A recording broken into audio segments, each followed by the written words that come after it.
কোরআনে কারীম জানিয়েছে ওয়াকরনা ফি বুয়ুতিকুন্না ওয়ালা তাবাররাজনা তাবাররুজাল জাহিলিয়াতিল উলা। রব্বুল আলামিন বলেন, হে মেয়েরা ঘরের পরিবেশে থাকবা, বাইরে যখন বের হবা জাহিলি যুগের মেয়েদের মতো রূপ সৌন্দর্য প্রদর্শন করে বের হবা না। তাবাররুজের অর্থ তাফসিরে খাজেন মুফাসসির তিনটা দিয়েছেন। কোন মহিলার ভেতরে যদি একটাও পাওয়া যায়, ও জান্নাত দূরের কথা জান্নাতের ঘ্রাণও পাবে না। এক নম্বরে মেয়েরা যখন রাস্তাঘাটে আসে তখন ওদের সাজগোজ বেড়ে যায়। এরকম মহিলা দেশে নেই? সম্মানিতা মা বোনেরা, আপনি সাজবেন, আপনার সাজ শুধুমাত্র আপনার স্বামীর জন্য। স্বামী বাদে যদি কোন পুরুষের জন্য আপনি সাজগোজ করেন, তাহলে কিয়ামতের দায়ুস হয়ে ওঠা লাগবে। আপনি যতক্ষণ বাইরে থাকবেন আপনার কবিরা গুনাহ লেখা হতেই থাকবে। আশা করছি মুসলিম মেয়েরা ইশারা দিলাম বুঝে ফেলবে। তাবাররুজের দ্বিতীয় অর্থ, মেয়েরা যখন রাস্তাঘাটে আসে তখন ওদের পোশাক হয়ে যায় ৮ শার্ট।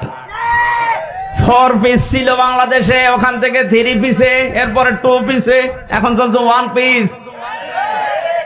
আমার মনে হয় যে কায়দায় আমরা ডিজিটাল হওয়া আরম্ভ করেছিলাম, কিছুদিন পরে দেখতে নেই পিস। কথা বলেন না কেন? আমরা চাই মেয়েদের এই যে চোস পায়জামা পরে, এটা জায়েজ নেই। মেয়েদের পোশাক হবে ঢিলা ঢালা। কথা বলেন না কেন? অন্তত অন্য কেউ যদি নাও মানে, আমরা যারা মুসলিম, আমাদের জাতির পিতা ইব্রাহিম তার সন্তান হিসাবে অন্তত মেয়েকে, বউকে, বোনকে, মাকে ঢিলা ঢালা পোশাক বানিয়ে দেবেন।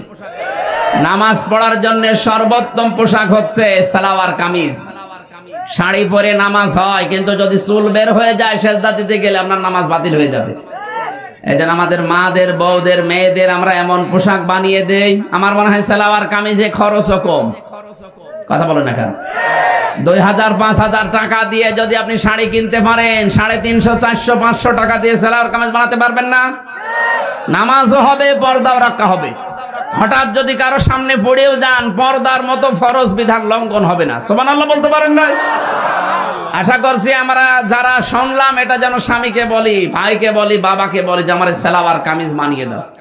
উল্টা পাল্টা পোশাক আমার দরকার নেই, পোশাকে আমার জাহান্নামে নিয়ে যাবে।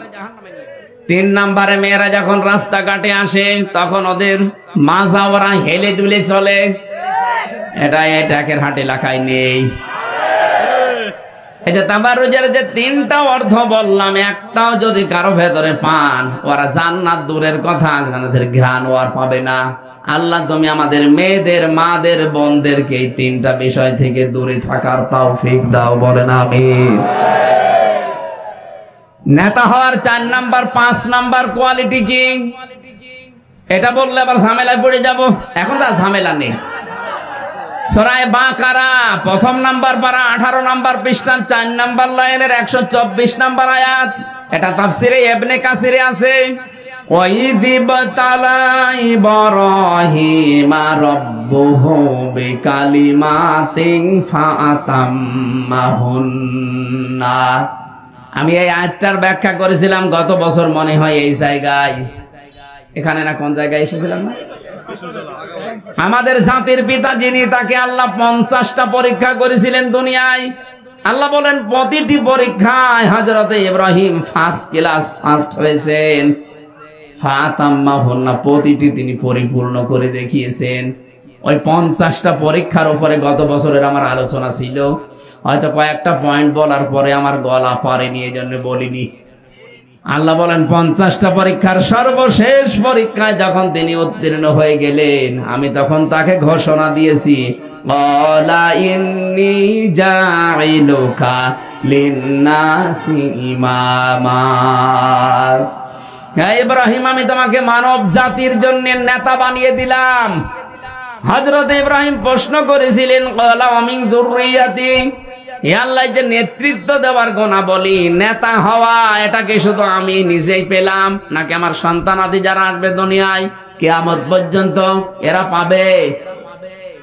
আল্লাহ সাফ জবাব দিয়েছেন, ক্বালা লা ইয়ানালু আহদিজ জালিমিন। এখানে যারা আলেম আছে জিজ্ঞাসা করেন ইয়ানা আলু এটা মোসারে, বর্তমান ভবিষ্যৎ, প্রেজেন্ট ফিউচার। আল্লাহ বলেন কোন জালেমের জন্য আমার অঙ্গীকার এখন নেই, ভবিষ্যৎ বলতে কিয়ামত পর্যন্ত নেই। এই জন্য যারা জালেম তারা জাতির নেতা হতে পারবে না, জালেমদেরকে নেতা হওয়া জায়েজ নেই। অথচ 15.5 বছরে যারা যত বড় জালেম তারা তত বড় নেতা ছিল।